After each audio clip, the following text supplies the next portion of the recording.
ব্যাপারটা কি? সারিকা, প্লিজ এদিকে এসো। ইয়েস। সারিকা, এই দুটো স্লাইডসেই পিৎজা স্যাম্পল আছে। এটাতে ওইটা আছে যেটা ওর পেট থেকে পেয়েছি। এটা হচ্ছে পিৎজা সেই টুকরোটা যেটা অ্যাকচুয়াল টেবিলে রাখা ছিল। একটু দেখো দুটো। স্যার, এটাই তো অবভিয়াস যে এই পিজাটা খেয়েই রতন বেহুশ হয়ে পড়েছিল। এতে দেখার কি আছে? Do you think I am fool? না না, আমি সেটা বলতে নাকি কোনো কারণ আছে তাই তো তোমাকে দেখাচ্ছি। প্লিজ দেখো না। Of course sir. Just sit. হ্যাঁ হ্যাঁ স্যার, দেখছি। অন্যটা দেখো।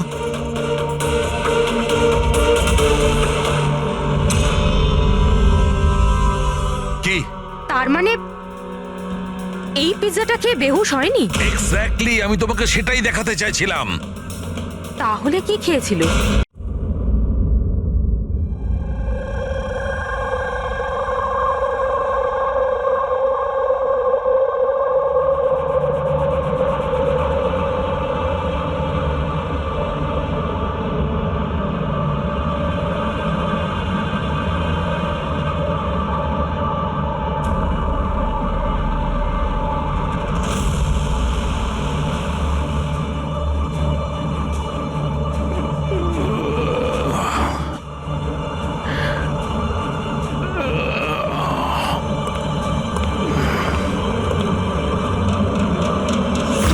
তুমি আমার রুমে কি করে ঢুকলে? তুমি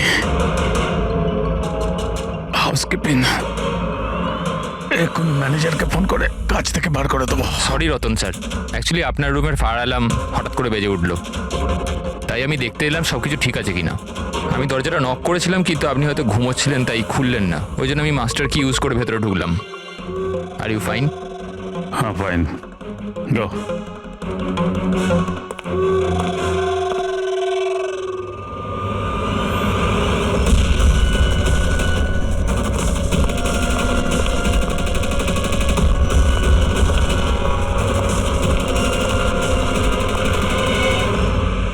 শোয়ার পরে ওই মাথায় যন্ত্রণা কেন হচ্ছে? ডাবল শট কফি নিতে হবে একটা। হ্যাঁ আলিশা, কাজ হয়ে গেছে। Great job. এখন তাড়াতাড়ি ওখান থেকে বেরো। হোটেলের অ্যাকচুয়াল স্টাফ 5 মিনিটে ওখানে চলে আসবে। হ্যাঁ ঠিক আছে, আমি বেরিয়ে যাচ্ছি, by.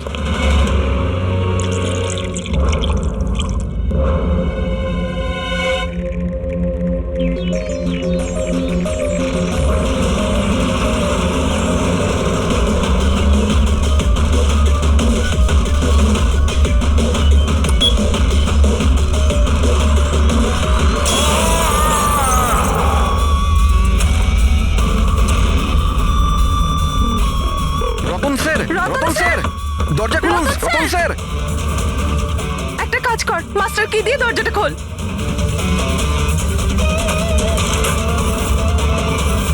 Ratan sir, Ratan sir, Ratan sir.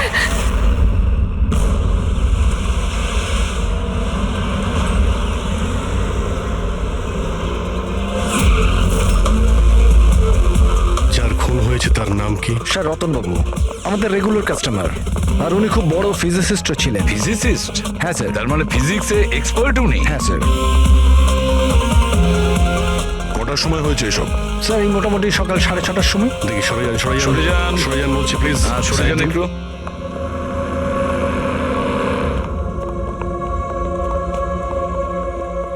My god,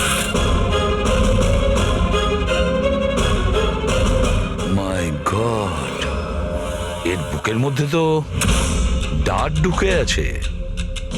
যদি ওর মৃত্যু মাইক্রোভেন ব্লাস্ট করে হয় তাহলে 1, 2, 3, 4, 6টা ডাট এর শরীরে এলো কি করে?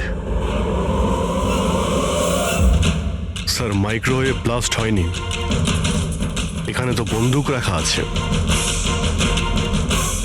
আগে থেকে ডাট বন্দুকের সঙ্গে ফিক্স করা ছিল। স্যার মনে হচ্ছে রতনকে মারার জন্য ভালো প্ল্যান করা হয়েছিল। কি ম্যানেজার, খবর রাখেন আপনার হোটেলে কি হচ্ছে? আপনার হোটেলের গেস্টকে কেউ মারার চেষ্টা করেছে। মাইক্রোওয়েভে এই ডার্ট লাগিয়ে। স্যার আমি নিজেই সারপ্রাইজ যে এসব কি হচ্ছে।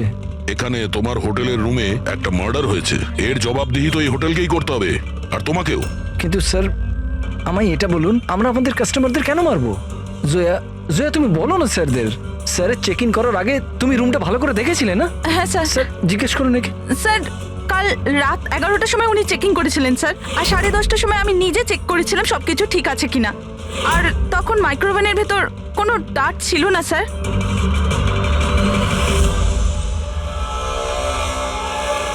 স্যার অর্ধেক খাওয়া পিৎজা স্যার। আরে এটা তো, আচ্ছা আপনাদের এখানে কি বাইরের খাবার অ্যালাউ করা হয়? অ্যালাউড তো সেভাবে নয়, কিন্তু রতন স্যার তো আমাদের রেগুলার কাস্টমার, তাই কোনো স্টাফ বোধহয় হতে পারে। এই স্টাফটা কে ছিল যখন এই পিৎজা রুমের ভেতরে নিয়ে আসা হয়েছিল? হ্যাঁ, কি হলো? আমাদের প্রশ্ন শুরু হতেই তোমরা চুপ করে গেলে। সিসিটিভি ফুটেজ দেখতে চাই। রাত্রি 10:30 থেকে সকাল 6টা পর্যন্ত যা কিছু ঘটেছে সেটা 7.5 ঘন্টার মধ্যেই হয়েছে।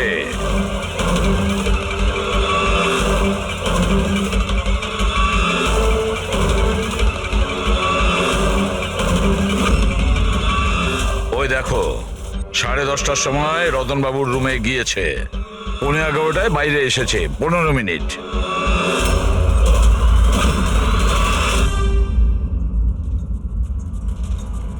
এগারোটা বেজে 11 মিনিটে এই রতন রুমের মধ্যে ঢোকে। একটু ফরওয়ার্ড করো তো।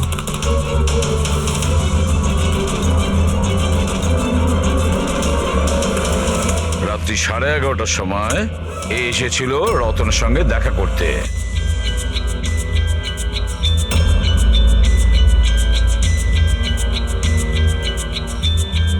আরে 5 মিনিটের মধ্যেই চলে আসলো। দেখে মনে হচ্ছে খুব রেগেও আছে। ইনি কে? স্যার এ অমিত বাবু, রতন বাবুর ভাই, প্রথমবার এসেছিল হোটেলে। রতন বাবু তো দেখাই করতে চাইছিলেন না এনার সাথে, কিন্তু ইনি তো জোর করে রুমে ঢুকে গেছিলেন।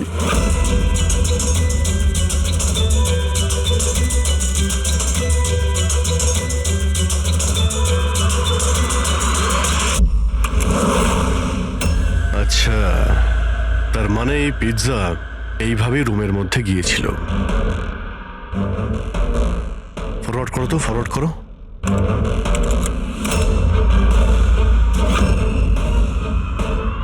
এই বেরোলো, স্টপ। 2টোর সময়, ও 12:30টার সময় ও পিৎজা নিয়ে ঢোকে আর 2টোর সময় বেরিয়ে আসেন। এই মহিলা কে? হ্যাঁ স্যার এনার নাম সমিতা, ইনি রতন বাবুর খুব কাছের বন্ধু, প্রায় প্রত্যেক উইকেন্ডেই উনি দেখা করতে আসেন।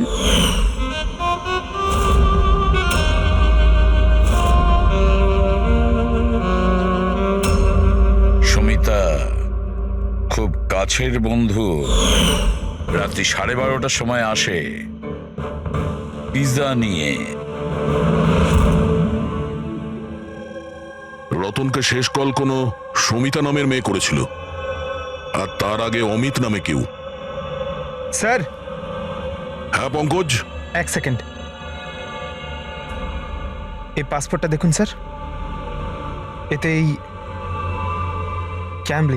ক্যাম্বলির ভিসা লাগানো আছে। দ্বিতীয় এই বম্বে থেকে ক্যাম্বলি যাওয়ার টিকিট। ফটো তো ওরই, কিন্তু নাম রতন নয়, দিগ্বিজয় কুমার।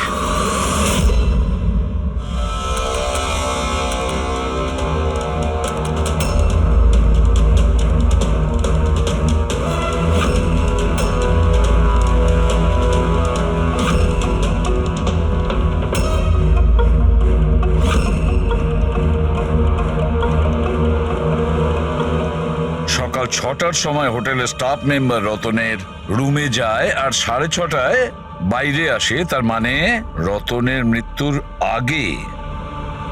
এই স্টাফ মেম্বারের নাম কি? জানি না স্যার। কি? আপনি আপনার স্টাফকেও চেনেন না? হ্যাঁ স্যার এ আমাদের স্টাফ নয়।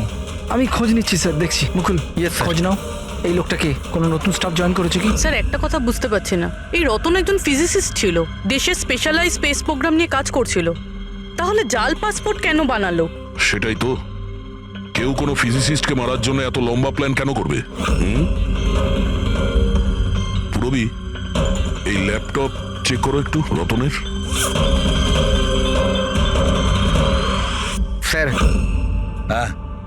সব রেকর্ড চেক করে নিয়েছি। এই লোকটা হোটেলের কোনো ডিপার্টমেন্টে কাজ করে না। ইনি তো কোনোদিন স্টাফই ছিলেন না। আমার তো মনে হয় ইনি বাইরের লোক। এই দেখো, বাইরের কোনো অচেনা লোক এখানে আসে, হোটেলের স্টাফ হয়ে ঘুরে বেড়ায়, এই আপনাদের সিকিউরিটি? হ্যাঁ,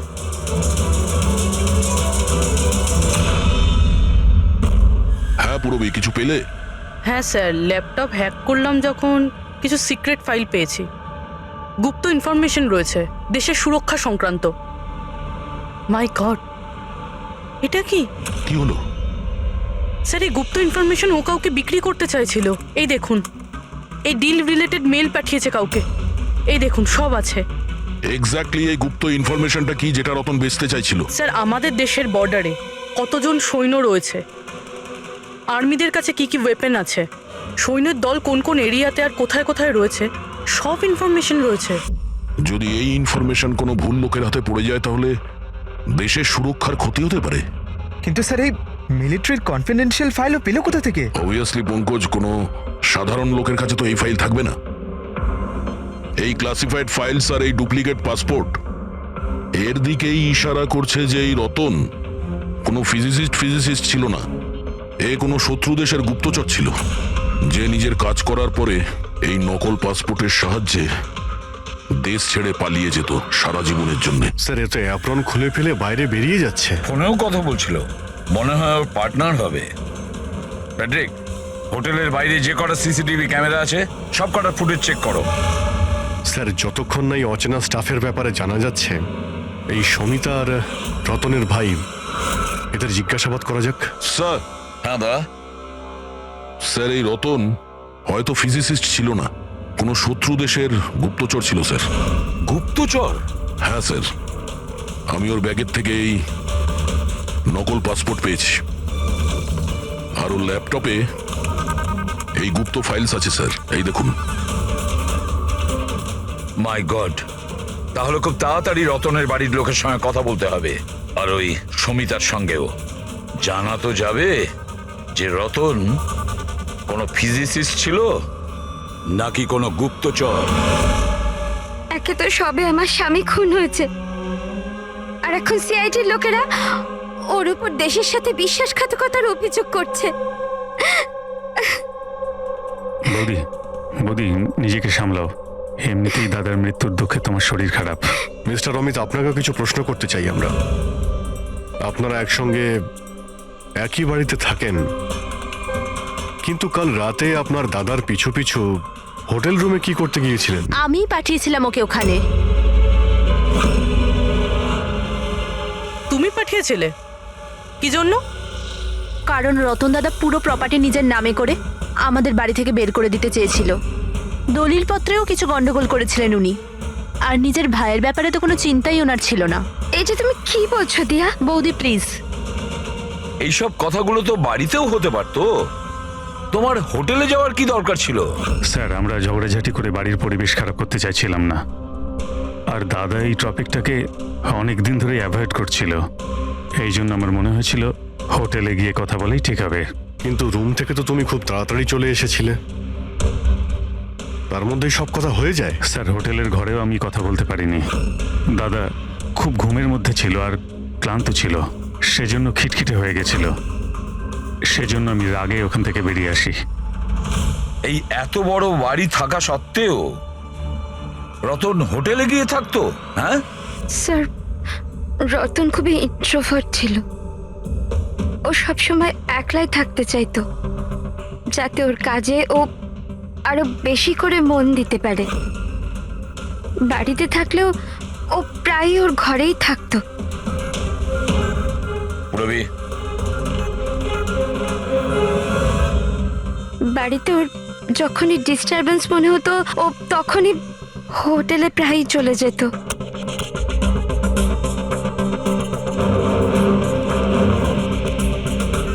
আচ্ছা, এই সমিতাকে? সমিতা? প্লিজ কিছু করুন অফিসার, আমি সকালে মিসিং কমপ্লেন করেছিলাম, এখন সন্ধে হয়ে গেল, আমার স্ত্রীর কোথাও কোনো খোঁজ পাওয়া গেল না। জামাই বাবু প্লিজ রিল্যাক্স, সমিতা দিকে পাওয়া যাবে। কি সুমিতা দেবী নিখোঁজ? হ্যাঁ, আপনারা? আমরা সিআইডি থেকে আসছি। ভালো হয়েছে আপনারা এসে গেছেন। এরা তো কিছু করতে পারছে না। এবারে আপনারাই খোঁজ করুন, আমার স্ত্রী কোথায়? আমরা তো খোঁজ করবই। একটা খুন করে পালিয়েছে ও। কি?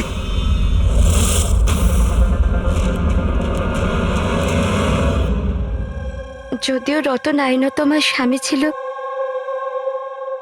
আমি ওর ব্যাপারে কিছুই জানতাম না। ও আমার সাথে কিছুই শেয়ার করতো না। ওর জীবনের প্রতিটা মুহূর্ত আমার কাছে রহস্যের চেয়ে কিছু কম ছিল না। এই সমিতাকে আমি কিছুই জানি না, আমি এই নামটাও শুনিনি। এমনকি ও কোথায় থাকে, কি কাজ করে, আমি কিছুই জানি না। এটা ওই হোটেল করিডোরের ফুটেজ। কাল বাড়ি থেকে কোথায় যাবার জন্য বেরিয়েছিল সুমিতা? বাড়ি থেকে অফিস যাওয়ার জন্যই তো বেরিয়েছিল। অফিস থেকে বেরিয়ে কোথায় গিয়েছিল কিছুই জানি না। আচ্ছা, কালকে ডিনারে কি খেয়েছিল রতন? Plane cheese pizza.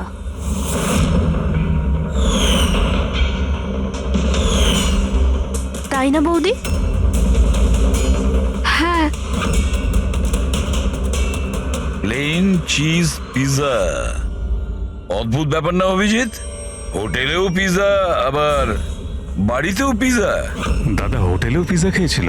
একদমই ঠিক, সেই পিৎজা যেটা সমিতা নিয়ে এসেছিল। কিডন্যাপাররা ফোন করেছিল? সমিতাকে কিডন্যাপ করা সহজ নয়। আইবি টিমের লোকও ও সমস্ত ভাবে ট্রেন্ড যে কোনো বিপদ থেকে রক্ষা করবার জন্য। আইবি? আপনি আপনার দিদির রুমটা একটু দেখাবেন প্লিজ।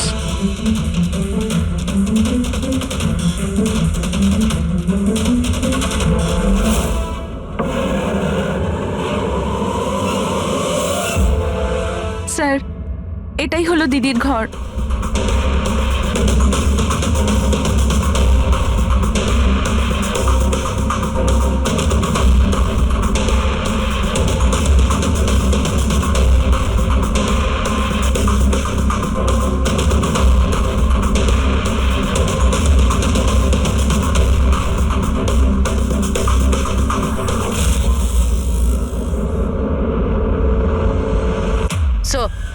হ্যাঁ, স্যার একবার এদিকে আসবেন?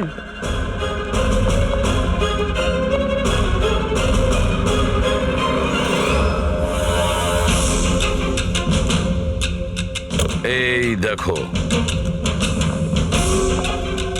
রুমের ভেতরে আবার রুম। স্যার এদিকে আসুন।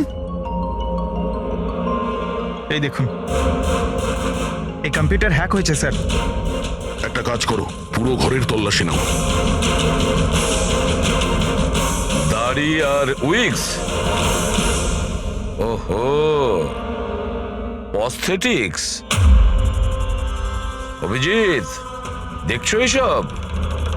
হ্যাঁ স্যার। আর এই লকারে ক্লাসিফাইড ফাইলস, মনে হচ্ছে অনেকদিন ধরেই এর তদন্ত চলছিল।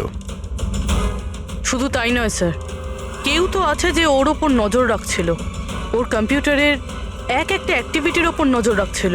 কম্পিউটারটা হ্যাক করা হয়েছে। কে করেছে খোঁজ নাও।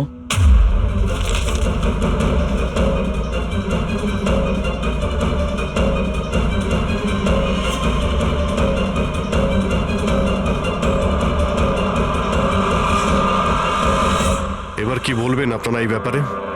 আপনারা রতনের সঙ্গে একই ছাদের নিচেই থাকতেন, আর এই ব্যাপারে আপনারা জানেনই না। স্যার আমরা কি করে জানবো স্যার? রতনদা তো নিজের ঘরে কাউকে ঢুকতেও দিত না। এমনকি স্যার কাজের লোক কেউ নয়, পরিষ্কারও স্যার উনি নিজেই করতেন। তাহলে ম্যাডাম আপনি আপনি কি বলতে চাইছেন? হ্যাঁ, এটা তো বেডরুমের ভেতরের ব্যাপার। স্যার আমি আপনাকে বললাম না, আমি কিছুই জানি না। আরে এই এই কবে আর কি করে হ্যাঁ দয়া, স্যার সমিতা বাড়িতে নেই স্যার। ও নিখোঁজ আইবি বিউরোতে কাজ করে স্যার। স্যার আমরাও ল্যাপটপ চেক করেছি। পুরবী রতনের ল্যাপটপে যে ইনফরমেশনগুলো পেয়েছিল স্যার, ওই সমস্ত ইনফরমেশন এখানে সমিতার ল্যাপটপেও আছে।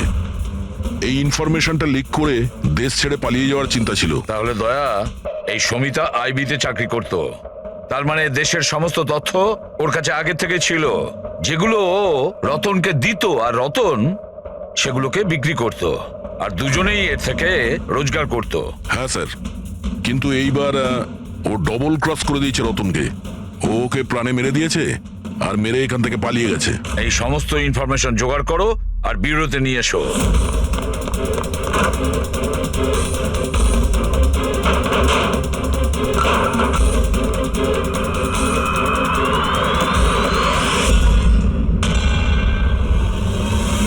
স্যার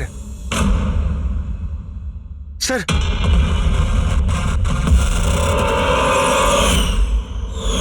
সমিতা,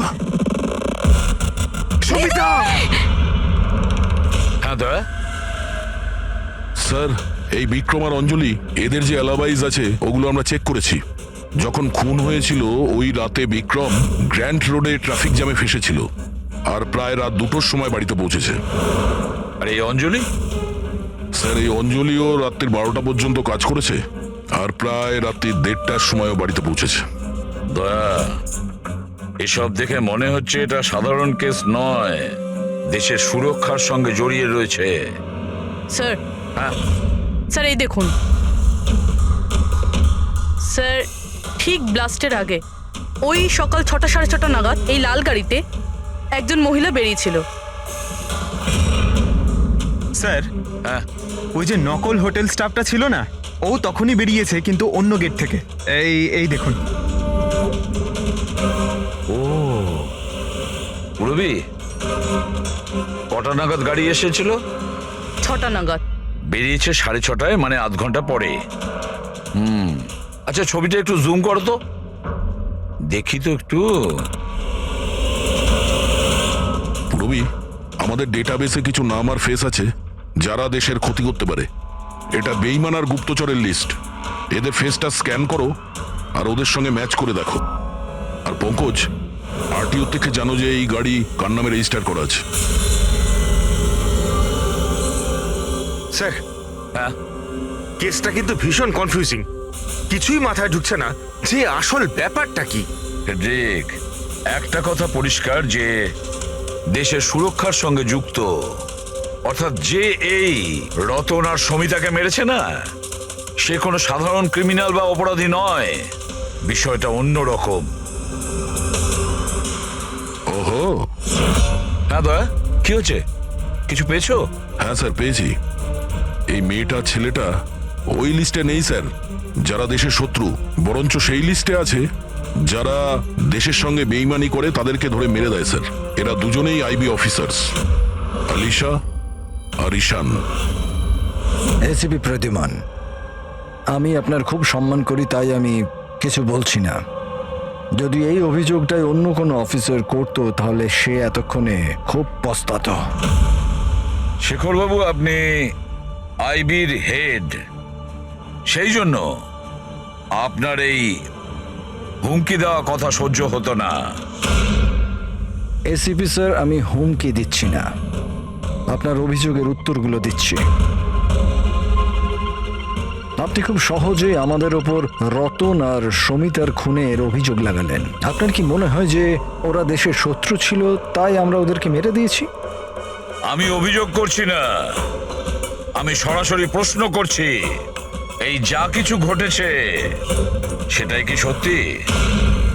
দেখুন স্যার, আমরা জানি যে আপনারা জানেন যে এরা দুজন দেশের সুরক্ষার সঙ্গে সম্পর্কিত কোনো ইনফরমেশন শত্রুদের বেচতে যাচ্ছিল। আর এটাও আমরা জানি শেখর বাবু যে যে মুহূর্তে রতনকে খুন করা হয় সেই সময় ঈশান আর আলিশা দুজনেই উপস্থিত ছিল। রতন খুন হওয়ার একটু আগেই ঈশান রতনের রুমে গিয়েছে। সমিতা রতনের রুমে পিৎজা নিয়ে গিয়েছিল, এমন একটা পিৎজা যার মধ্যে অজ্ঞান করার ওষুধ ছিল। হ্যাঁ, তাহলে হতে পারে আপনারা ওকে এমন কিছু বলেছেন যে আমাদের জন্য কাজ করে দাও আর রতনকে মেরে দাও, তাহলে আপনারা ওকে ছেড়ে দেবেন, তাই তো? সেটা নয় আলাদা প্রশ্ন, কারণ তার আগে সমিতাকে মারা হয়েছে তার নিজেরই ঘরে। হ্যাঁ, এটা ঠিক যে আমরা রতন আর সমিতার অবৈধ কাজের ব্যাপারে জানতে পেরে গেছিলাম, আর আমরা সেই জন্য শুধুই ওদের ওপর নজর রাখছিলাম। তবে এমন কোন গল্প শোনাবেন শেখর বাবু যেটাকে বিশ্বাস করা যায়? স্যার, আপনি শেখর স্যারের সাথে এরকম ভাবে কথা বলতে পারেন না। আর তুমিও এসিপি স্যারের সঙ্গে এইভাবে কথা বলতে পারো না। Relax boys. আলিশা, তুমি বলো, তোমরা দুজন ওই দিন হোটেলে কেন গেছিলে? স্যার, রতনের ল্যাপটপ থেকে সেসব ফাইলসের কপি বানাতে যেগুলো সেদিন শত্রু দেশকে ইমেল করা হয়েছিল, যাতে আমরা এটা জানতে পারি যে আমাদের কোন কোন গুপ্ত ইনফরমেশন ওদের কাছে পৌঁছে গেছে। তাহলে এবার আপনাদের শান্তি হয়েছে তো? আমাদের উদ্দেশ্য শুধুই নজর রাখা ছিল, মারার ছিল না। হ্যাঁ, যদি দরকার পড়ে আর আমাদের কাছে অর্ডার থাকে, তাহলে এইরকম দেশের শত্রুদের মারার জন্য আপনাদের মতো লোকের পারমিশনের দরকার নেই। স্যার, আপাতত তো টেনশনের খবর এটাই যে যারাই ওকে মেরে থাকুক না কেন, ওরা দেশের সিক্রেট ইনফরমেশন পেয়ে গেছে, আর ওরা এই ইনফরমেশন যাকে খুশি দিতে পারে, শত্রুদের, মাওবাদীদের অথবা অন্য কাউকে। তবে হ্যাঁ, যদি আমরা ওই মানুষটাকে পেয়ে যাই যে ওদের দুজনকে মেরেছে, যার কাছে দেশের ইনফরমেশনগুলো আছে, তাকে মারবার আগে আমরা এক মুহূর্তও ভাববো না। আর এটা আমরা পুরো বিশ্বাস করি যে আইবি পৌঁছানোর আগে সিআইডি ওখানে পৌঁছে যাবে। এসিপি প্রদ্যুমান, আপনার অফিসারকে এটা বোঝান যে এই সময়টা একে অপরকে চ্যালেঞ্জ করার নয়, বরঞ্চ একসাথে মিলে কাজ করার। শেখর বাবু, দেশের জন্য আপনারা যতটা চিন্তা করেন ততটা চিন্তা সিআইডিরাও করে থাকে। তবে একটা কথা মনে রাখবেন, যতক্ষণ না এই কেসটা সলভ হচ্ছে ততক্ষণ আপনারা ওই বেঈমানের কাছে পৌঁছতে পারবেন না। সুমিতা ওই বিশেষ ইনফরমেশনটা লিক করে রতনকে দিয়েছিল, আর রতন ওই ইনফরমেশনটা কাউকে বিক্রি করতে যাচ্ছিল। কিন্তু তার আগেই রতন তার বেঈমানির কাজটা শেষ করে ফেলুক, কেউ সমিতাকে রতনকে খুন করার প্ল্যানে অংশীদার করে নেয়। আর ওটা যদি ঈশান না হয়, তাহলে যেই হোক স্যার ওকে খুব তাড়াতাড়ি খুঁজে বার করতে হবে, আর ওই সমিতাকেও মেরেছে। হ্যাঁ বলো সালুকে। কি কি সালুকে, আবার কি নতুন শুরু করলে? কেন? যখন আমরা নিজেদের চোখে ওই সিসিটিভি ফুটেজে দেখলাম রাত্রি 12:30টার সময় সমিতা ওই হোটেলে ছিল, আর তুমি বলছো যে ওটা সমিতা ছিল না, তাহলে ওটা কে ছিল? রতনের মৃত্যু কি করে হয়েছে? রতনের মৃত্যু হয়েছে বিষের কারণে। ওই যে ডাটটা আমরা রতনের বডি থেকে পেয়েছিলাম, তাতে এত ভয়ঙ্কর বিষ লাগানো ছিল যে সেকেন্ডই রতনের মৃত্যু হয়েছে। আর স্যার, পয়েন্ট নাম্বার 2, এই মাইক্রোওয়েভে ডার্ট ফিক্স করার জন্য খুনি অনেক সময় পেয়েছে, কারণ এই ওষুধ মেশানো পিৎজা খাওয়ার জন্য ও একেবারে বেহুশ হয়ে পড়েছিল। বস, যে নেশার ওষুধটা পিৎজা পাওয়া গেছিল, সেই নেশার ওষুধটা আমরা রতনের পেটে পেয়েছি। হ্যাঁ, পুরো ইনগ্রেডিয়েন্টসটা আমরা ভালো করে চেক করতে পারিনি, কিন্তু ঠিক আছে সালুকে, আমি সবকিছু মেনে নিলাম। আগে এটা বলো, এই সব কিছুর পেছনে সমিতার ওখানে হোটেলে থাকা না থাকার কি কানেকশন আছে? সেটাই বলছি বস। ও ডায়াবেটিসের পেশেন্ট ছিল, সুগারের পেশেন্ট। ওই মহিলার মৃত্যু হয়েছে কোনো ভেজাল দেওয়া ইনসুলিনের কারণে। আর সব থেকে ইম্পর্টেন্ট ব্যাপার, ওই মেয়েটির মৃত্যুর সময় রাত 10টা থেকে 12টার মধ্যে। কি? এক্স্যাক্টলি। তাই 12টার মধ্যে যদি ও মারা গিয়ে থাকে, 12:30টার সময় ওকে হোটেলে কি করে দেখতে পাওয়া গেল? স্যার, যদি সুমিতা রতনকে না মারে, আর অমিত, ঈশান আর আলিশাও যদি না মারে, তাহলে রতনকে মারলো কে? আর ওই ফুটেজে যে মেয়েটাকে আমরা দেখেছিলাম, ও যদি সুমিতা না হয় তাহলে আর কে ছিল? সমিতা। এসিপি স্যার, আপনি বোধহয় এটা জানেন না যে আমি কত বড় টেনশনে আছি। যদি ওই খুনি ধরা না পড়ে যে রতন আর সমিতাকে মেরেছে, তাহলে দেশ কত বড় বিপদে পড়তে পারে সেটা আপনি বুঝতে পারছেন না। আমি খুব ভালো রকম জানি শেখর বাবু, খুব ভালো রকম জানি, কিন্তু একটা কথা মনে রাখবেন, দেশের কোনো ক্ষতি আমি হতে দেব না। তার আগেই আমরা খুনিকে ধরে ফেলবো। স্যার, ওই খুনির আইডেন্টিটি আমরা সেখান থেকে পেতে পারি যেখান থেকে ওরা একে অপরকে মেল করেছিল। হ্যাঁ পঙ্কজ, আমার তো এটাও মনে হচ্ছে যে নিশ্চয়ই কোনো আশেপাশের লোক হবে যে সমিতা আর রতন এদের দুজনের ছোট ছোট অভ্যাসগুলোর ব্যাপারেও পুরো জানতো। হ্যাঁ স্যার, যেমন ধরুন সকালে উঠেই রতন মাইক্রোওয়েভে কফি বানাতো। আর সমিতাকে ইনসুলেন্সের ইঞ্জেকশন পৌঁছে দেওয়া, সেটা তো কাছেরই কেউ করতে পারে। আর খুনি এটাও জানতো যে এই অঞ্জলি আর বিক্রম রাত 1টার আগে বাড়িতে ফিরবে না। তাহলে খুনি কে হতে পারে স্যার?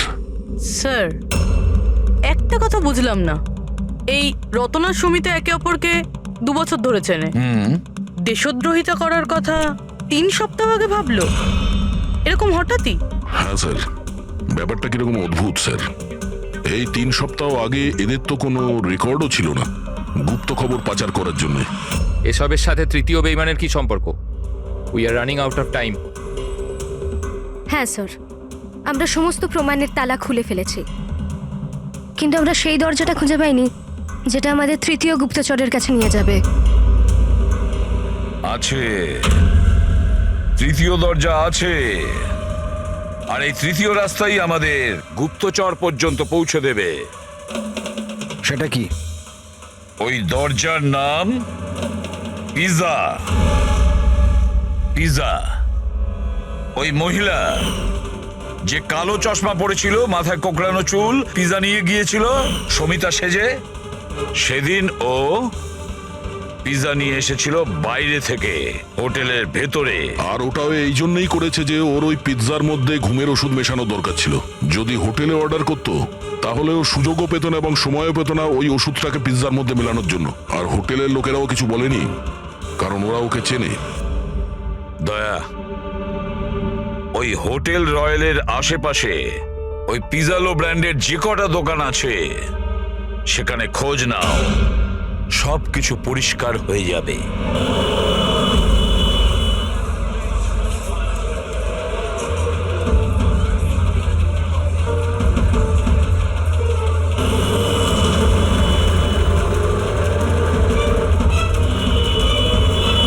হ্যাঁ স্যার, কাল রাত 12:15টার সময় কেউ তো একজন এসেছিল পিৎজা নিতে, কিন্তু কোনো মেয়ে তো আসেনি, একটা ছেলে এসেছিল। এদের দুজনের মধ্যে কেউ ছিল? হ্যাঁ স্যার, এই ছেলেটা বিক্রম।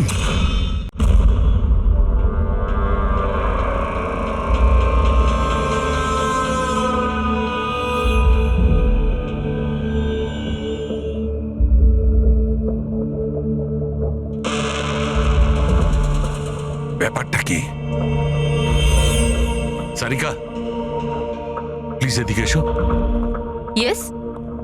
সারিকা, এই দুটো স্লাইডসেই পিৎজা স্যাম্পল আছে। এটাতে ওইটা আছে যেটা ওর পেট থেকে পেয়েছি। এটা হচ্ছে পিৎজা সেই টুকরোটা যেটা অ্যাকচুয়াল টেবিলে রাখা ছিল। একটু দেখো দুটো। স্যার, এটাই তো অবভিয়াস যে এই পিজাটা খেয়েই রতন বেহুশ হয়ে পড়েছিল। এতে দেখার কি আছে? Do you think I am fool? না না, আমি সেটা বলতে নাকি কোনো কারণ আছে তাই তো তোমাকে দেখাচ্ছি। প্লিজ দেখো না। স্যার। Just sit. হ্যাঁ হ্যাঁ স্যার, দেখছি।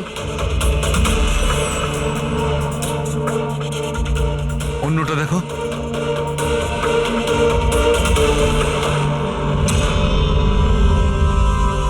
কি? তার মানে এই পিজাটা খেয়ে বেহুশ হয়নি? এক্স্যাক্টলি, আমি তোমাকে সেটাই দেখাতে চাইছিলাম। তাহলে কি খেয়েছিল?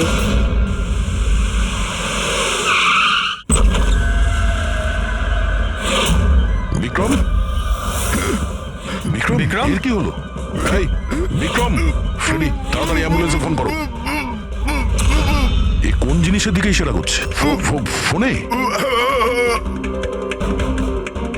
হ্যাঁ, কি আছে এই ফোনে? 5 মিনিটে অ্যাম্বুলেন্স আসছে। Good good good. সরিতা আর রতন একসাথে? স্যার, ফটো দেখে তো মনে হচ্ছে ওরা একে অপরকে খুব ভালোবাসে। 1 মাস আগের ফটো। দুজনে প্রেম করতো না গুপ্তচর ছিল?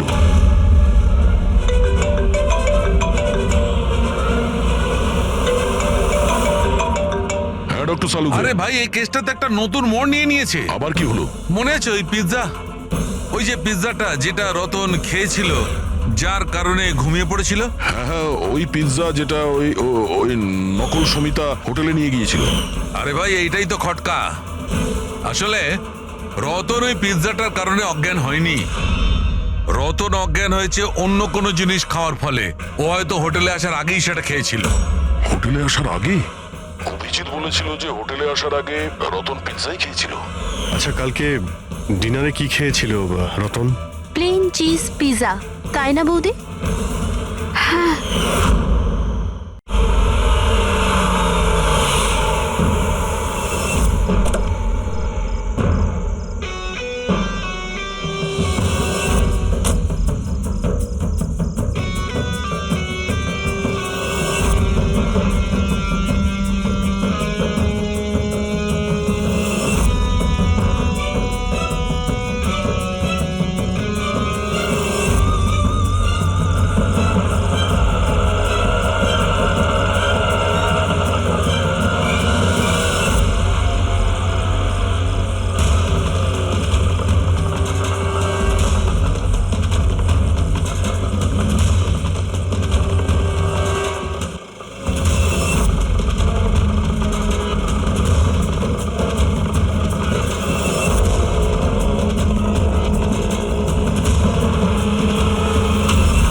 জেসমিন, তুমি এখানে কি করছো?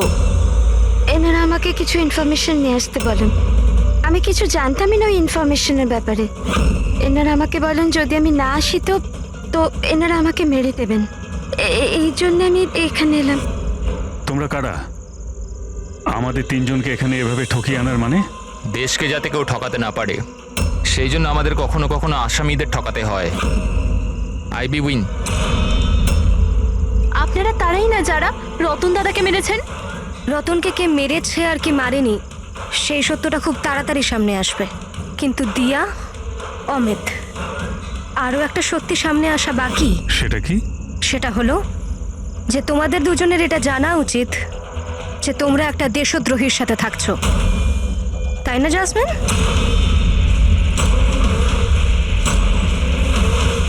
ও হোয়াট ননসেন্স! তোমরা আমাকে দেশদ্রোহী বলছো? রতনকে অজ্ঞান করার খাবারটা তুমিই খাইয়েছিলে তো, যেটার জন্য ও পরে মরে গেল। এবার এতেই তোমার ভালো হবে যে তুমি তাড়াতাড়ি নিজের অপরাধ স্বীকার করে নাও। কি বলছো তোমরা? আমি এসব কিছুই করিনি। কোন অজ্ঞান করার ওষুধ? আমি আমার স্বামীকে কেন মারবো? হ্যাঁ, কেন আমি ওকে অজ্ঞান করার ওষুধ দেব? অমিত, তুমি কেন চুপ করে আছো? হ্যাঁ, তুমি তো সেদিন আমার সাথেই ছিলে যখন আমি রতনকে খেতে দিয়েছিলাম। তাহলে তুমি কেন কিছু বলছো না? চুপ করে আছো কেন? কিছু বলো না। সমস্ত চেষ্টা ব্যর্থ তোমার। নিজের দেওরের কাছ থেকে সত্যি কথা বলানোর চেষ্টা করো না, কারণ ওর মুখ খুলবেই না। এই সমস্ত প্ল্যানটা ওই করেছে। বিক্রমকে চেনো? কে বিক্রম?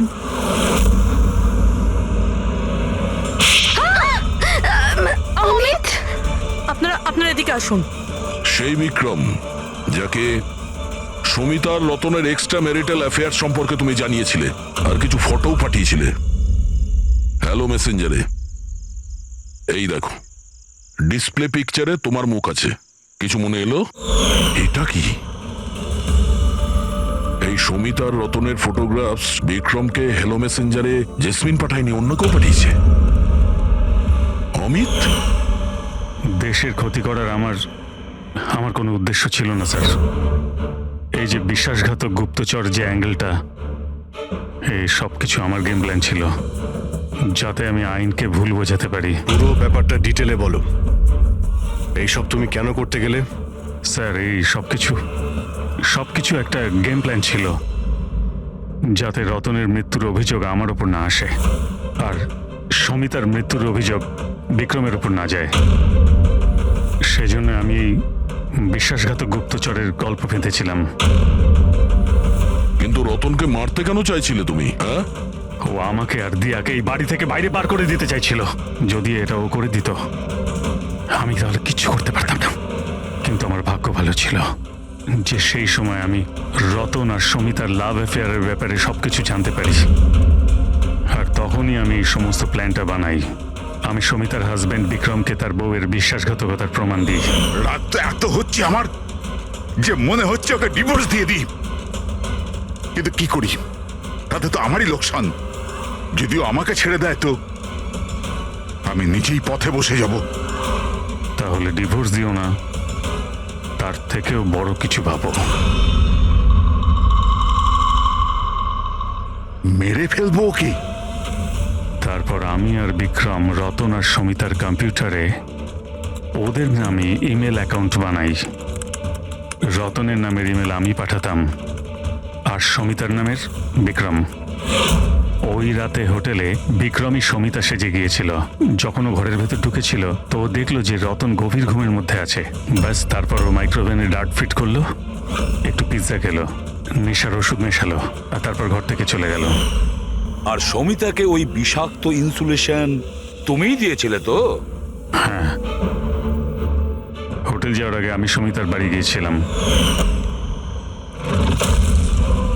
হ্যাঁ বলুন, আপনি কে? তোমাকে মুক্তি দিতে এসেছি। মানে? দুজন লোককে ভালোবাসা তো ভালো কাজ নয় সমিতা দেবী।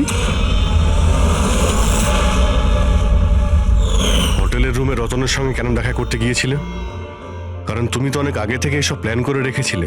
ও আমাকে বাড়ি থেকে বার করে দিতে চেয়েছিল ঠিকই, কিন্তু ছিল তো আমারই দাদা। শেষ সাক্ষাৎ তো দরকার ছিলই। আর এই সব কিছুই আমাকে আমার প্ল্যানে সাহায্য করেছে। আমি বিক্রমকে আগে থেকে ইনফর্ম করে দিই যে রতন ঘুমের ঘরে আছে আর কিছুক্ষণের মধ্যে শুয়ে পড়বে। আর তুমি ভাবলে যে সিসিটিভি ফুটেজও অনেক লোক দেখবে, আর তার মধ্যে যদি তোমাকে দেখা যায় কেউ সন্দেহ করবে না। সেজন্যই তো আমি সব বিশ্বাসঘাতক গুপ্তচরের খেলা খেলেছিলাম, যাতে আপনারা সব এর মধ্যেই মাথা ঘামাতে থাকেন। কিন্তু যখন এই আইবিরা এর সঙ্গে যুক্ত হয়ে গেল, বিক্রম ভয় পেয়ে গেল। আর এই জন্য তুমি ওকে প্যারালাইজ করে দিয়েছি। আর কোনো উপায় ছিল না আমার কাছে। এটা তুমি কি করলে? আমি টাকার জন্য নিজের ভাইকে তুমি মেরে দিলে। অমিত, সম্পত্তি আর টাকার লোভে তুমি তোমার আপন ভাইকে খুন করে দিয়েছো। আর তাছাড়াও আইনের সাথে আর দেশের সুরক্ষাকেও বুড়ো আঙ্গুল দেখালে তুমি। খুব ঘৃণ্য অপরাধ করেছো তুমি। আইন তোমাকে কঠোরতম শাস্তি দেবে।